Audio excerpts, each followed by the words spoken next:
என்னென்னா காய்ஸ், ஏதோ அந்த பட்டி வந்து அந்த டாக்கை வந்து ஏதோ பிடிச்சி இழுக்கிற மாதிரி இருக்குது பார்த்தீங்களா? ஸோ வியர்ட்னா.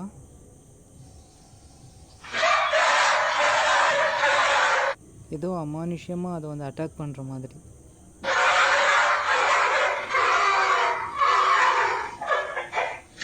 சோட பாவம் செத்துட்டு இறந்துட்டு போல இருக்கு.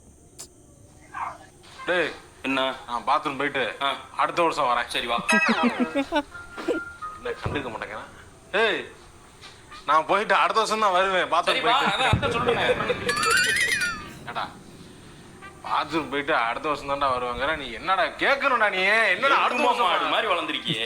நான் உங்களை 1ஆம் கிளாஸ்ல இருந்து படிக்கிறேன். 5ஆம் கிளாஸ்ல இந்த காமெடி அதெல்லாம் பார்க்காமயே போயிடுவோம். எல்லாம் நடக்க வேண்டிய நேரத்தில் நடக்கும் தான். எப்ப நான் பாடல போன நடக்கும். உனக்கு நடந்துருச்சு, நீ ஜாலியா இருப்ப. നിങ്ങൾ എങ്ങനെയാണ് ലൈഫിൽ സുഖം കണ്ടെത്തുന്നത്?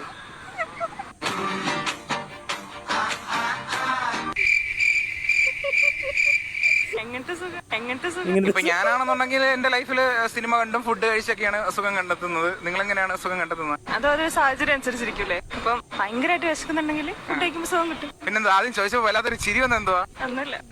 വേറെ ഏതെങ്കിലും രീതിയിൽ സുഖം കണ്ടെത്തുന്നുണ്ടോ? ഫുഡ് കഴിക്കുന്നോ അല്ലാതെ വേറെ ഏതെങ്കിലും രീതിയിൽ കണ്ടെത്തുന്നുണ്ടോ?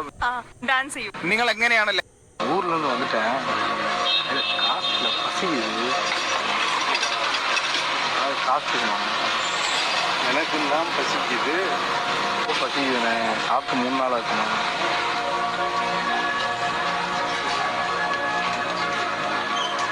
எனக்கும் தான் பசிக்குது.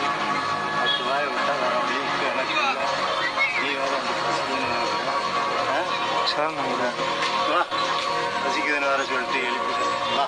5 ரூபாயெல்லாம் இருக்கிறா இப்படி டீ கடை இருக்கு. ஒன்று ஒரு டீயோ 2 வடையை வாங்கி சாப்பிடு. பசிக்குதுங்கிற காலையில் சாப்பிட்டு இருந்தா உங்களுக்கு வேறு பசிக்குது. இந்த 10 ரூபா வச்சு நீங்கள் டீ வடை சாப்பிட்டுக்கலாம். எனக்கு வீட்டை நான் போய் நான் சாப்பிட்டுக்கிறேன். நீ போய் சாப்பிட்டு வா.